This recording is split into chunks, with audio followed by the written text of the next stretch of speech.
Hello everyone, welcome back to the latest update series of Drishti IAS. This is Divya Kavatra, and today we are meeting to discuss about VBG Ramji. That's right. What is this VBG Ramji and why is it all over the news today? Let's find out. All right. So VBG Ramji, you must have heard that name. What we are doing is, this is Viksit Bharat Guarantee for Rozgar and Ajeevika Mission, Gramin version. That is VB, Viksit Bharat, Guarantee for Rozgar and Ajeevika Mission, Gramin, right? That is VBG Ramji Act 2025. And since it is a 2025, why is it in news today? Because today, that is 1st of July 2026, this is actually getting implemented, right? This is the day it starts its implementation all across the states and starts working. But that's not all about it. Just understand that it is starting from July 1st. Yes, it is going to strengthen the framework of rural employment, livelihood, security, and sustainable village development. It enhances statutory wage employment guarantee from 100 days to 125 days for every eligible rural household, right? Why? To create durable rural assets while accelerating, obviously, the vision of Viksit Bharat 2047. Is this a new thing? Didn't we have an employment guarantee program already? Yes. What did we call it? What did we call it? That's right, MGNREGA, right? MGNREGA or MGNREGA, whatever you want to call it. This a new act. It marks structural transition from India's social security architecture that we already had. That is, we are repealing the 21-year-old MGNREGA Act 2005, right? We are repealing this and instead we are starting the implementation of its new version. This is also employment guarantee scheme. This was also employment guarantee scheme, but this has now been repealed after 21 years of functioning. And now we have come up with VBG Ramji that is getting implemented from today. So we'll understand what this is, how this works, how is it different from the older version of 2005 Act, and what are the core data analysis for this. All right. Okay. So first of all, let's understand the core data behind this. If we talk about the regional impact, this has the highest wage hikes, 15% to 25%, first of all, targeting the lower wage states, especially like UP, Bihar, West Bengal, and Jharkhand. The transition fund immediate release of 95,692 crore interim central allocation has been done to prevent wage payment delays. There should be no delays. An immediate fund has been given, and the job cards to, remove any kind of corruption or middlemen and all these problems that we were facing earlier, right? To eradicate all these, they've come up with job cards. Like, there will be an existing eKYC verified card, right? This is valid during the rollout of new Gramin Rozgar cards. So we are rolling out the new cards, that is Gramin Rozgar cards. Until then, the old cards, existing eKYC cards, will be functional for the time being. Clear? Yes. Let's see the basic metric of it in terms of MGNREGA, old system, or we can say 100 days per year were given, and under the new system we're giving 125 days. How many? 125 days. And if we talk about the national wage floor, no absolute floor, lowest was rupees 241. In the new system, we have given a lower base that nobody is going to get below 300 rupees per day. No, nobody is going to get below 300 rupees per day, and national average wage is 298.8 per day for old system, and under the new system it will be 327. That is almost 10% of increment has already been done, which will further keep increasing as per the times. Highest wage limit in Haryana, it was approximately 374, and for now it is in Sikkim 450 and Haryana 409, right? This is the highest wage so far that has been registered, and this is how it is going. States have the freedom to decide. States still have the freedom to decide the wage, but this time, because states didn't have a minimum capacity, right? Earlier the problem was states had the freedom to decide. Center would give their share because it is a Sponsored scheme, center plus states have their share. Center gave the share, let's say 100 rupees. After that, there was no limit, no lower bar as to how low could the wage go. So states usually used to lower it down a lot so they didn't have to spend a lot. Now, government has done what? Given a basic bar. A lower bar has been given, that is 300 rupees is the basic bar. You have to give over and above that, right? So this has been done to make sure states don't go below the lower averages, all right? Exactly. This is the primary change. Other than that, there have been some structural and policy shifts also, because we are going for an asset overhaul. Wow. Why are we doing this? Because we are making a shift on the objective. How so? Earlier, our objective was survival safety net. Why were we giving this? Because this was people's survival safety net. Because if they don't have job, they don't have the money, they don't have the food, they don't have shelter, they don't have clothes, that is basic survival need. So when we give them employment, what we guarantee is, we are guaranteeing their survival safety.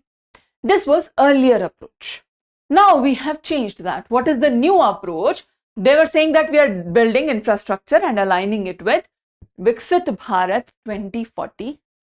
Now we are talking about Viksit Bharat, developed India, and that is the framework through which we are running this, and that broadens our perspective and gives us more freedom to exercise better opportunities here. Yes. Secondly, there is a convergence model.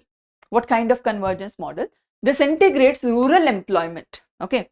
It integrates rural employment with climate resilience so that their employment is not just in construction, not just in the sites, but also in climate resilience. For example, for one person, the job can just be go plant some trees. For the other person, it can be go take care of those trees. Go make sure that they are preserved. Go make sure that they are healthy. Go make sure that they are well fed, right? That's it. So we are aligning that. We are converging our climate resilience, water management, local agricultural supply chain, everything, right? This is our convergence model, not restricting it just to one or two fields, but making it very diverse so many people who are with different set of skills can still work under this for different objectives, and that also helps us maintain our environment and other causes, right? Exactly. But still, there are obviously bottlenecks in the implementation. What are the critical concerns and bottlenecks that we will have to see once it starts working? There are certain concerns, but we'll see whether they amplify or not, right? 60-day blackout clause. There is a 60-day blackout clause. It allows the states to pause work for up to 60 days, right? Like for let's suppose there is this person Sham, okay? He has started working under this scheme. It's been only 20 or 30 days that he has started this work. And then government suddenly, the state suddenly puts a 60 days pause on his work, right? Now for 60 days, that is 2 months, he doesn't have any income. And for just 2 months, who will hire him? Everybody wants a long-term worker. Who will hire this person and who will give them the money at this time, right? So this pause period, this blackout clause is something of a concern that maybe this might create problem, right? When are they allowed to do the 60-day during peak agricultural sowing or harvesting, drawing criticism for restricting immediate access, right? Why are you doing this? But they're saying that during peak harvesting seasons, people already have work. People already have work. If we are promising 125 days, what is the reason they have given? We promised 125 days. Amidst those 125 days, if these 60 days of prime harvesting season, when they can anyway get work, so let them. You see, this is a very good step from their side. If it works out well, if not, then this will be very problematic. This is a huge risk here. They're saying that if Sham is working with us for 125 days, out of those 60 days are the ones that he can get employed by himself. So what they're saying is, if we hit 60-day pause, he will anyway get employment. He will anyway get employment somewhere else, and he will save 60 days of his VBG Gramji work, right? Now he will have additional 60 days of work. If we count these 60 days here during the prime harvest season, that means after that, the work in the industry will also be not available and these days will also be over. Then where will they go? This way, if we hit the 60 days pause period during the peak agricultural time, harvesting time, when they can anyway find employment, they will pause. Let's say they've worked for 25 days and now we hit a pause of 60 days and then they still have 100 days left. They still have 100 days of work left from government side. This came from their own side. So this is enhancing their number of days of work. That's why they have brought this down, but there are certain concerns regarding the fact whether this will work good or not. Right. Another is dilution of demand model. They've shifted towards centralized pre-planned asset creation risk. Right. They've weakened the purely demand-driven entitlement framework. They pre-decide what kind of work will happen, where will we employ them. That way, the demand-driven framework is getting written. So in terms of demand-driven, we can obviously give them better employments. Then there are administrative strains like local Gram Panchayats. They face severe immediate pressure also to adopt new technologies, governance structures, and whether they will be able to translate this to the ground level or not. This is the concern, right? For them, the translation of this on the ground level, this becomes a concern and we have to see whether this will pan out or not. Clear? Let's take a broad comparison of the old and the new system. I hope you understood the new system, the changes we have introduced, the challenges we might face after the rolling out that happens today. Clear? Okay. Let's see a bit of a comparison here and understand the primary objective, livelihood fallback, seasonal social safety. This was done. In the new system, it is a driver for rural economic growth, transformation for Viksit Bharat. In planning mechanism, localized isolated Gram Panchayat projects with low cross-departmental alignment. There is no cross-departmental alignment. Here we have PM Gati Shakti Master Plan. It is sorry. This is integrated with PM Gati Shakti Master Plan. That's why there is cross-departmental alignment. In terms of asset consolidation, fragmented local assets with varying tracking and durability records are maintained here. In new system, mandatory aggregation into Viksit Bharat National Rural Infrastructure Stack. This has been specially created so that every data, every asset can be consolidated here.